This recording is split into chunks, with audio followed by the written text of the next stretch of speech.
Hi, ni hao, another day, another ganap. Madami siguro magtataka, hala, sino ka kaya? Kaya magpapakilala po muna ako bago ako magkwento para naman meron tayong getting to know each other. Alam, may pa ganun. Ako nga pala si Justin Montebon at isa akong factory worker dito sa Taiwan. 2 linggo mahigit na nga lang at matatapos na yung kontrata ko sa pinapasukan kong kumpanya. Kaya papunta ako doon sa driving school na pinag-enrollan ko last week. Bali, Sabado din ako nag-enroll last week. Tapos, ang pasok ko dapat itong week na to, Saturday and Sunday, which is 14 and 15. Tapos, sa susunod na linggo, 21 and 22. Kaso, ang sabi ko doon sa school, hindi ako makakapasok bukas. Gawa nga ng nakapag-oo na ako sa overtime.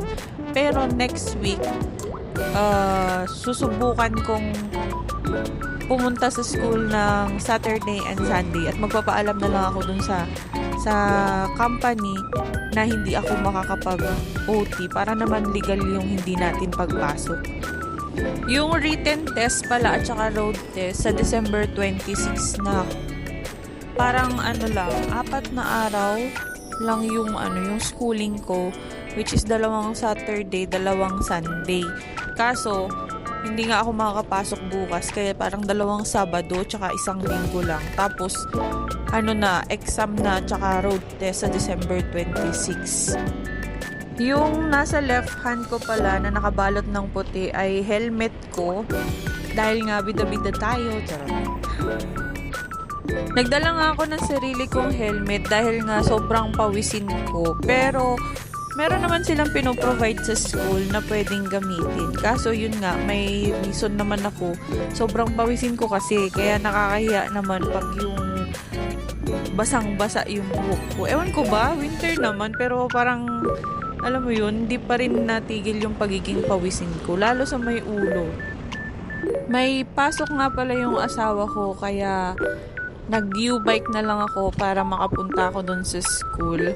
As a strong, independent woman, charot.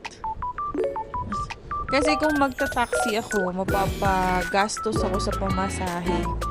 Kasi ang alam ko, from dito sa may huko hanggang doon, sa may school, 250 ang pamasahe. Kaya kung papunta, 250, tapos pag uuwi ako, 250 na naman, Diyos ko.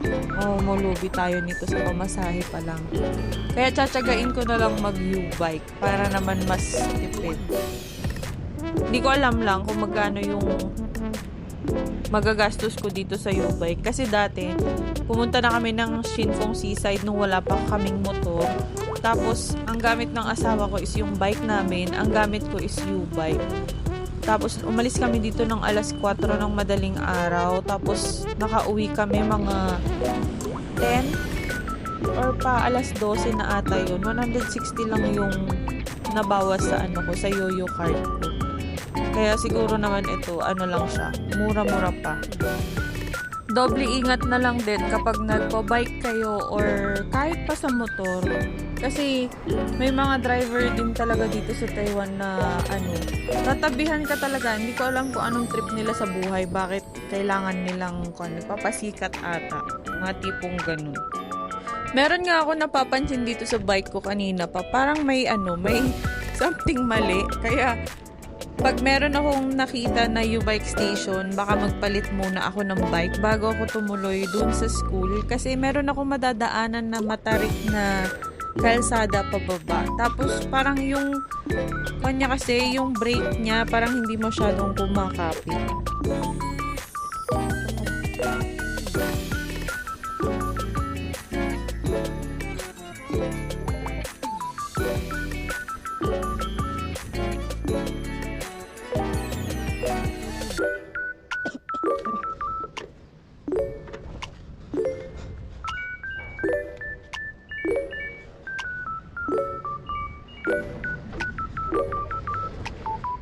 Andito na pala ako sa school at hindi ko na na-film yung pababa kanina dahil nga nagmamadali na ako.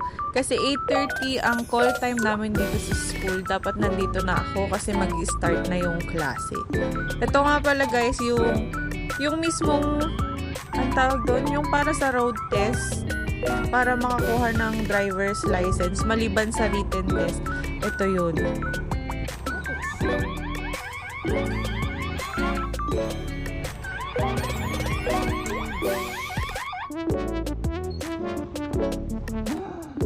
First time kong itry to, ito yung first na try ko dito sa yung pang-actual test mismo para sa road test. And ganun nga ang nangyari. Tingnan nyo naman kung gaano ako kagaling. Ay, Diyos ko, nakakakaba siya. Lalo maririnig mo yung tunog nung yung buzzer nila. Pag nagkakamali ka, yung nakikita nyo mga itim dito sa gilid, pag yan naapakan mo or natapakan ng gulong ng motor, tutunog yung mga nila dyan guys, yung mga nagtawag doon, ano ba yan? Basta para sa deduction yan, kapag yan naapakan mo may tutunog, it's either 32 points ang madededuct sa'yo or 16 points. Dito sa video, pag titignan nyo, parang ang luwag naman ng space, pero pag nakita nyo yan sa actual, ang liit lang yan guys. Ang hirap mag-balance, kaya pinalabas kami ulit ng coach namin dito sa may area na to, yung open space dyan, para makapag-practice pa kami sa balancing. Kailangan naming mag-practice dun sa parang straight line lang, kasi dapat hindi ka bababa sa 7 seconds. Dapat within 7 seconds or 7 seconds pataas bago ka makalampas doon sa straight line. Alam nyo ba, kinwestiyon ko na naman yung sarili ko kung tama ba yung desisyon ko na mag-enroll sa ganito. Kasi hiyang-hiya ako sa sarili ko mga ate at kuya. Alam nyo ba yun? Nagpa-practice naman ako magmotor. Pinagmamotor ako ng asawa ko doon sa may gilid ng school. Kung taga Huco Township kayo, alam niyo sinasabi ko yun sa may gilid ng school na pagdating mo doon pagdating mo doon sa dulo, bulol pa nga. Dead end na siya. Doon ako nagpa-practice. Pabalik-balik lang ako doon. Yung kalsada kasi, maluwag naman siya. Iba pala kapag yung dadaanan mo is sobrang maliit lang. Nakakapanibago siya. Tapos yun pa nga, may makikita mo kasi yung timer. May timer kasi, kaya ayun, parang dun kami nakaka-focus. Pero sabi naman itong coach namin, wag yung timer ang tignan. Tingin sa malayo. Kung saan yung next na parang stop line doon sa pang-actual na driving test. Doon kami titingin, wag sa timer para hindi kami nadidistract. Dito nga sa part na to, tinuturuan na kami nitong coach namin. Yung naka-dark blue na jacket, yan pala yung coach namin. Taiwanese siya. Tinuturuan niya kami kung paano yung tamang posisyon ng balikat kapag liliko. Dahil halos kaming tatlo nahihirapan kami na lumiko. Pakanan, especially pakanan. Sa kaliwa okay lang Sa pakanan, nahihirapan din yung dalawang kasama. Kaya ito, parang inaanohan niya kami.